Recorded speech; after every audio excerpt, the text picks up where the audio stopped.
ஒரு ஆரம்ப புஸ்தத்தை எழுதலை. அனுபவவாதிகள் சொன்ன கூற்றுக்களை பெரிய அளவுக்கு மேற்கோளாக காட்டலாம். அந்த மேற்கோளாக காட்டும் பொழுது நம்ம கவனமாக அதை படிக்கணும். முதல் 3 சாப்டர் அதுதான். அது அனுபவவாதம் என்ன, யாரெல்லாம் இருந்தாங்க, நான் சொன்ன பேருக்கிட்ட இருப்பாங்க, அதெல்லாம் விவரமாக சொல்லி அவங்களுடைய மேற்கோளை பூரா சொல்லி அந்த மேற்கோளை அங்கங்கே முடிஞ்ச அளவுக்கு இதில் மறுத்து முதல் 3 அதிகாரத்தில் அது வரும்.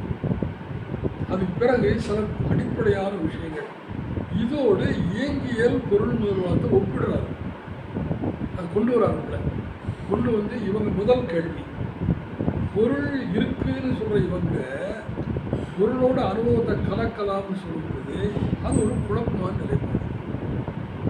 கலக்கலாம்ங்கிறது வரும்பொழுது பொருள் வேற அனுபவம் வேறன்னு பிரிச்சுக்கிறாங்க. பிரிச்சுக்கிட்டு அதை கலக்கணும்னு ஒரு கோட்பாடை கொண்டு வராங்க. ஆனால் இயற்கையல் பொருள் மூலமாக என்ன சொல்லுது, அதாவது மார்க்சியம் என்ன சொல்லுது, பொருளுடைய பிரதிபலிப்பு எண்ணம்னு சொல்லுது. மார்க்சியத்தின் அடிப்படை கோட்பாடு அடிப்படையின் பிரதிபலிப்பு சிந்தனை. மார்க்சியம் வந்து அடிப்படை வேறு சிந்தனை வேறுன்னு பிரித்து பார்க்கல, 2 இயங்கியல் உறவு உள்ளதுங்கிறதான் மார்க்சியம். இவங்க அதை விட்டுட்டு என்ன பண்ணுறாங்க, அனுபவங்களை தனியாக்கி பொருளை தனியாக்கி ஆனால் 2ஐயும் இணைக்கலாம் அப்படின்னு கொண்டு வரும்பொழுது இவங்க பொருள் முதல்வாதத்தை விட்டு விலகிவிட்டார்கள். இதுதான் முதல்ல இது வரக்கூடிய விமர்சனம். இரண்டாவது, பொருள்லாம் என்னது, அதாவது மார்க்ஸ் தன்னுடைய எந்த நூல்லையும் தத்துவத்தை பற்றி நேரடியாக வந்து எங்கேயுமே அவர் பேசல. அங்கங்கே போகும் பொழுது சில விஷயங்கள் அவர் சொல்லிக்கிட்டே போவார், சில இடங்களில் சொல்லிட்டு போவார். தனியாக மார்க்ஸ் வந்து ஒரு தனி தத்துவ நூலை வந்து எங்கேயும் அவர் எழுதலை. ஆனால் எங்கெல்ஸ் அந்த வேலையை பின்னால் செய்கிறார். ஆன்டி டூரிங், அதுதான் அவர் முதல்ல இந்த டூரிங் என்பவர் வந்து மார்க்சியத்தை பற்றி சில குழப்பங்களை வைக்கும் பொழுது அதை தான் பொருள்னா என்னது, அதை பற்றி வரையறைகள்லாம் எங்கெல்ஸ் அதெல்லாம் கொண்டு வர்றாரு. பின்னால் அவருடைய டயலக்டிக்ஸ் ஆஃப் நேச்சரில் சயின்ஸ் நிறைய வந்த ஒருபாடு சயின்ஸ் உதாரணங்களை வச்சு மறுபடியும் அதை விளக்குறாரு. இந்த 2 நூல்கள் தான் இயங்கியல் பொருள் முதல்வாதத்துக்கு அந்த கோட்பாடுகளை விளக்கிய நூல்கள். இதுதான் லெனின் முன்னோடியாக எடுத்துக்கிறார். இவர் காலத்தில் எந்த ஒரு இடத்துலையும் மார்க்சும் எங்கெல்ஸும் சொல்லாத ஒன்று, அது அவங்க எல்லாரும் இயங்கியல் பொருள் முதல்வாதம், அதனுடைய விதிகள், அதனுடைய போக்கு, இதெல்லாம் பற்றி உதாரணம் சொல்லிகிட்டே போயிருக்காங்க. ஆனால் பொருள் பற்றிய வரையறையை எங்கெல்ஸும் சரியாக கொண்டு வரல, மார்க்சும் சரியாக சொல்லலை. அவங்க குறைபாடு இல்லை. அவங்க நேரத்தில் அவங்க எதிராளிகளை எதிர்த்து போராடும் பொழுது சில விஷயங்களை தவிர்த்தான் போக விட்டுருக்காங்க. அப்போது லெனின் தான் முதலாக இந்த புத்தகத்தில் பொருள்னா என்னங்கிற ஒரு வரையறை இதில் தராங்க. அந்த வரையறை தான் என்ன வருது, பொருள் புறத்தை இருக்கிறது. 2, அது புலன் உறுப்புகள் மூலமாகப்பட்டு நமது மூளையில் தடம் பதிக்கிறது. 3, மூளையில் பதிந்துள்ள இந்த தடமானது ஏற்கனவே உள்ள அனுபவ பொருளோடு இணைந்து வெளியே பிரதிபலிக்கிறது. பிரதிபலிக்கும் பொழுது அது சரியாக பிரதிபலிக்கலாம் அல்லது குழப்பமாகவும் பிரதிபலிக்கலாம். அப்படிங்கிற 3 ஸ்டாண்டர்ட் லெனின் இதில் சொல்கிறாங்க. இந்த கோட்பாடு தான் மார்க்சியவாதிகளுக்கு தத்துவத்தை விளக்குவதற்கு, கலையை விளக்குவதற்கு, அரசியலை விளக்குவதற்கான ஒரு அடிப்படையான கோட்பாடு. இதில் தான் மார்க்சிய அழகியல் அந்த மாதிரி இதெல்லாம் பின்னால் வருது. இந்த பொருள் பற்றிய வரையறை இருப்பாங்க. இந்த வரையறை தெளிவாக கூறிய முதல் நூல் இதுதான். அதனால் அடிகளார் வந்து அவர் பேச்சுகளில் சொல்லுவார், லெனினுக்கு மார்க்சுக்கு லெனின்கிற சீடர் கிடைச்சாரு, வள்ளுவருக்கு சீடர் கிடைக்கல என்பார். அது சொன்ன காரணம்னு கேட்டால் மார்க்சியத்தை ஒருபடி உயர்த்தியது லெனின். ஒரு பக்கத்தில் மார்க்ஸ் ஒரிஜினல், 2 மார்க்ஸுடைய நண்பர், 2வது எங்கெல்ஸ், 3வது இன்னொரு ஸ்டேஜுக்கு உயர்த்தி கொண்டு வந்தது லெனின். இந்த கோட்பாடு இருப்பாருக்கு, இந்த பொருள் பட்டு பிரதிபலிக்கிறதுங்கிறது இல்லையா, இந்த டெஃபனிஷன், இந்த வரையறை இது ரொம்ப தெளிவாக வருது. இதை ஒட்டி இன்னொன்று வருது, பிரதிபலித்தல் கோட்பாடுன்னு ஒன்று வருது. அது என்ன, புற உலகத்தை நம்முடைய மூளை மனசு இல்லை, ஞாபகம் சொல்லுங்க, மூளை பிரதிபலிக்கிறது. இந்த பிரதிபலிப்பு எந்தெந்த வகையெல்லாம் இருக்கும் அப்படிங்கிறத பற்றி லெனின் சொல்லலை. ஆனால் இது வந்து பல வடிவங்களுக்கு இது இடம். இந்த ரிஃப்ளெக்ஷன் இல்லாமல் எதுவுமே கிடையாது. இதுதான் ரெண்டாவது ஒரு முக்கியமான விஷயம். மூன்றாவது என்னென்னு கேட்டால் பொருள்.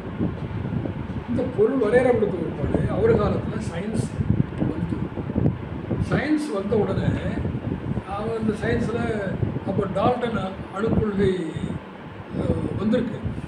ஆனால் அதை அணுவை விளக்க முடியாதுன்னு அவர் சொல்லியிருக்கார். அவருடைய அணுக்கொள்கையில் வந்து அணுக்கள் மிக நுணுக்கமானவை, மிகச் சிறியவை, அவை ரசாயன சேர்க்கையில் ஈடுபட்டிருந்தன அதெல்லாம் சொல்லிட்டு ஆட்டம்ஸ் ஆர் இன்டிவிசிபிள்னு வரும். அணுவை விளக்க முடியாதுன்னு அவர் சொல்லியிருப்பார். ஆனால் மிகச்சிறியவை, ரசாயன சேர்க்கையில் ஈடுபடுறது, மாறுது, இதெல்லாம் இருக்குது. இந்த கொள்கை வந்தாச்சு. இது ஐரோப்பாவில் அறிஞர்கள்ட்ட பெரும் தாக்கத்தை ஏற்படுத்தியிருக்கு. அப்போது அங்கே சில பேர் இப்படி ஒரு எல்லைக்கு போகிறாங்க. அது இதே அனுபவவாதிகள் தான்.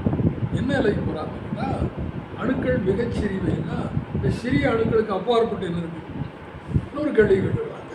இதை பிளந்துக்கிட்டே போனால் என்ன இருக்கும்? பொருளை இருக்காது, பொருள் மறைஞ்சிரும் அப்படிங்கிற ஒரு கருத்தை இவங்க முன்னுக்கு வைக்கிறாங்க. இதே போப்தனாவு தான், இதே அவனேரியஸ் தான் அந்த முன்னுக்கு வைக்கிறாங்க. இதை லெனின் மறுக்கிறார். அதில் ஒரு செக்ஷன் இருக்குது, பொருள் மறைந்து விட்டதால் ஒரு செக்ஷன் என்ன வரும். அவர் என்ன சொல்கிறாரு? பொருள் மறையாது. பதில் தான். ஏன் மறையாதுன்னு கேட்டால், பொருளுக்கு எந்த காலத்திலையும் மறைவில்லை. ஏன் நம்ம இப்படி சொல்கிறோம்?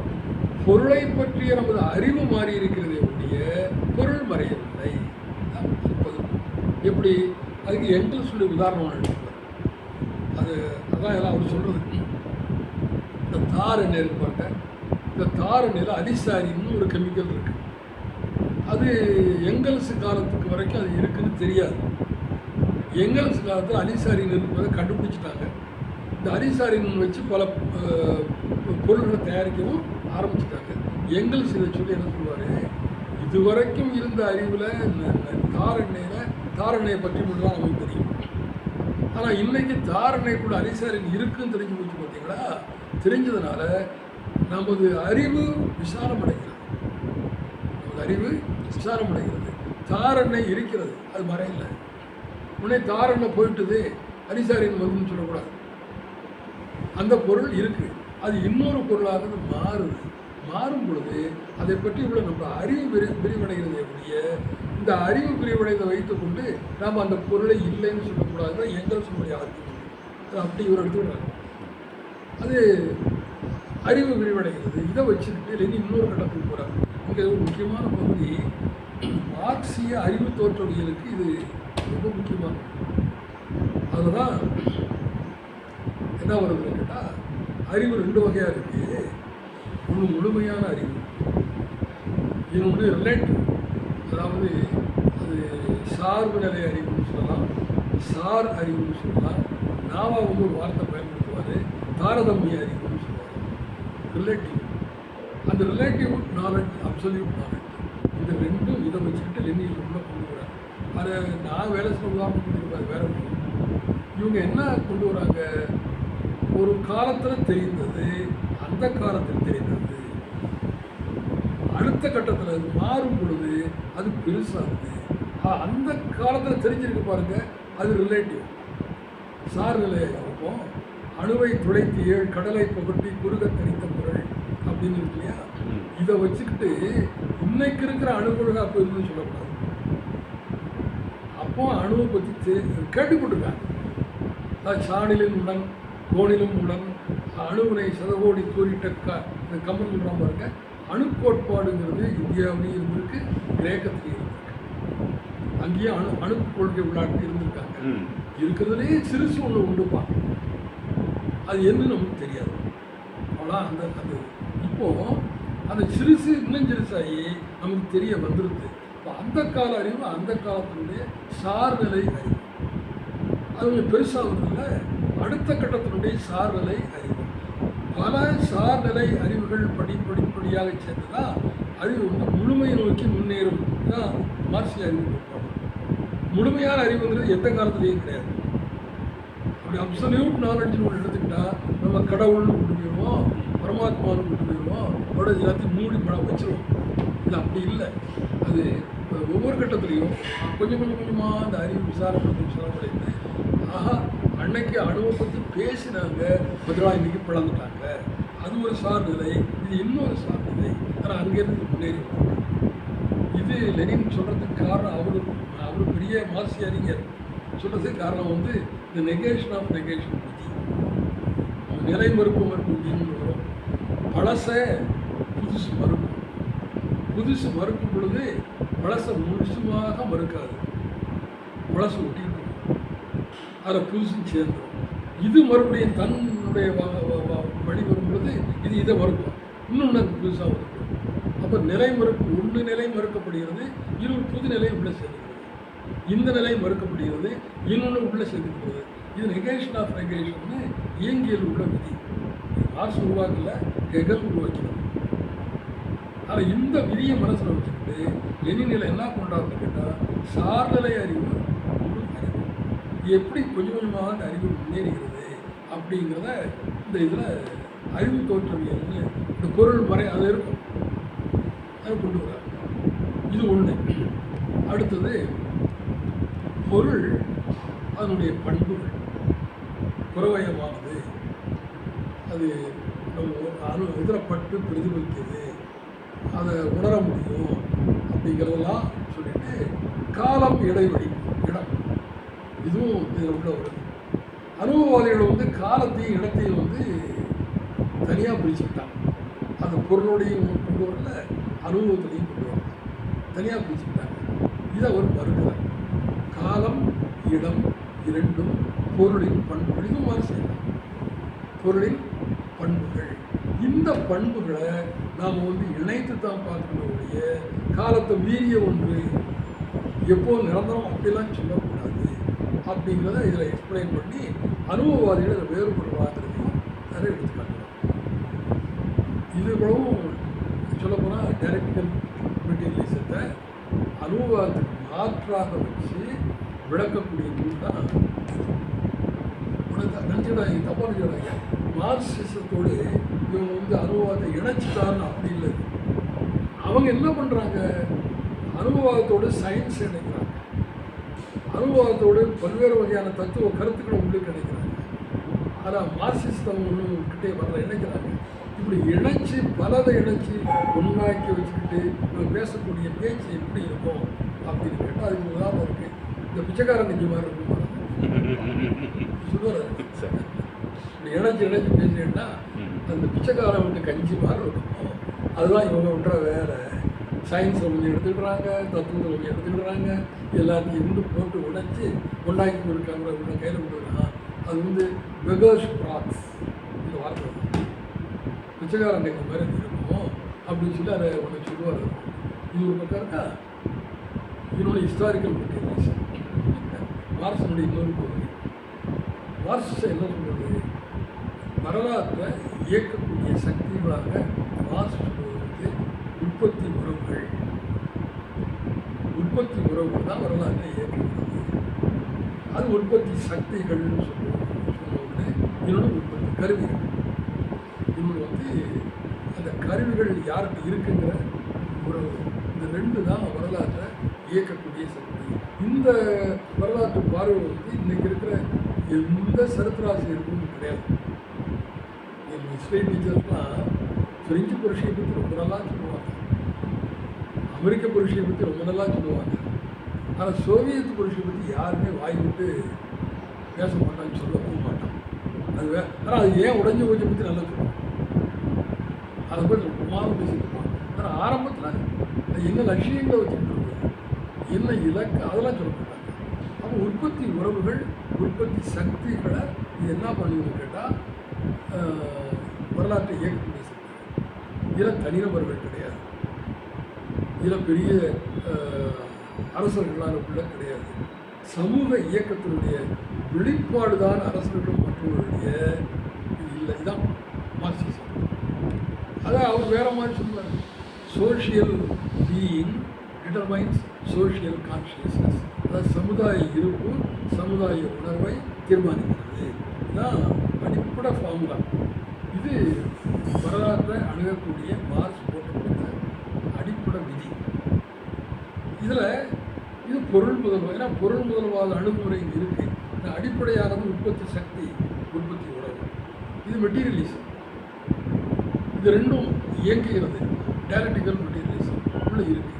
இவன் என்ன பண்ணுறாங்கன்னு கேட்டால், இந்த அகோவாத வருஷங்கள் சரித்திரத்தை இயக்கக்கூடிய சக்திகள் நீங்கள் பொருளாதாரத்தில் தேடக்கூடாது, அது பொருளாதார காரணி இல்லை, தேடக்கூடாது. இப்போ எங்கே தேடலாம்?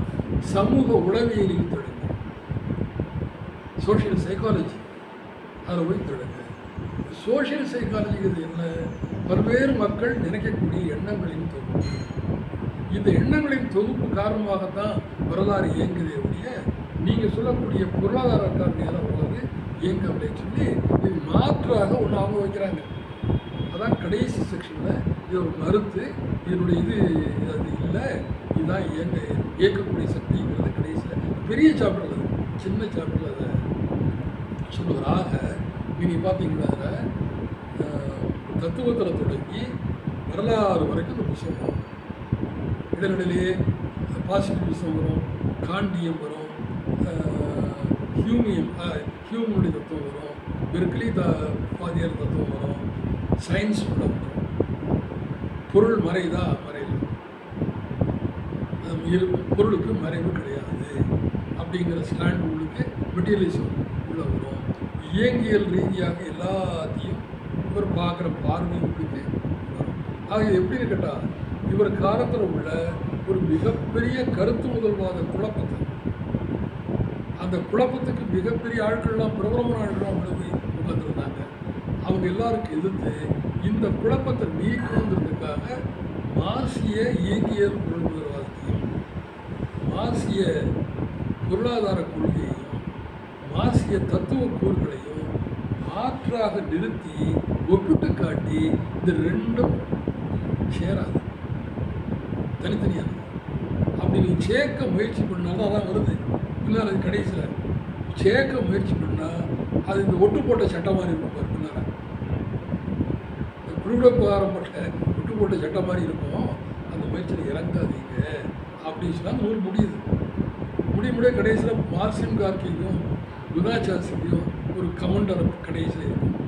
அது அவங்க போனதை பற்றி ஒரு விமர்சனம் பண்ணியிருப்பார். சரி, பின்னால் அவங்க மாறி வந்துட்டாங்க. அது அப்புறம் இந்த நூல் மார்க்சிய தத்துவத்திலையும் மார்க்சிய வரலாற்று பார்வையிலையும் ஒரு மைல்கல் ஆரம்பிச்சு.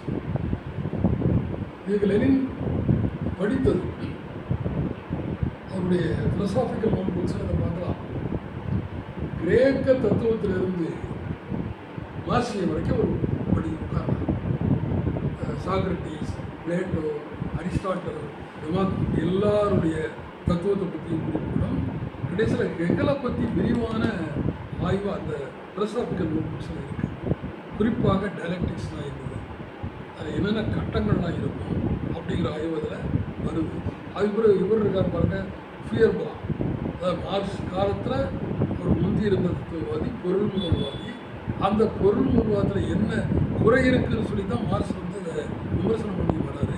ஃபியர்பாலை பற்றி உள்ள ஒரு விமர்சனம் இதில் கடைசியில் மார்க்ஸோட அந்த புத்தகம் முடியும். பிலோசாபிக்கல் நோட் புக்ஸ் அவங்க சொல்ல முடியும். அது தமிழ் இல்லை, அதை கொண்டு வரது ரொம்ப சிரமமான ஒரு காரியம். அதை அவ்வளோ ஒரு படிச்சார்ன்றதுக்கு ஆதாரம் அந்த புக்கு. அதிலிருந்து இது அப்ளைடு புக்கு தான். இது ஒரு பிரம்மாண்டமான வேலை. அந்த அரசியல்வாத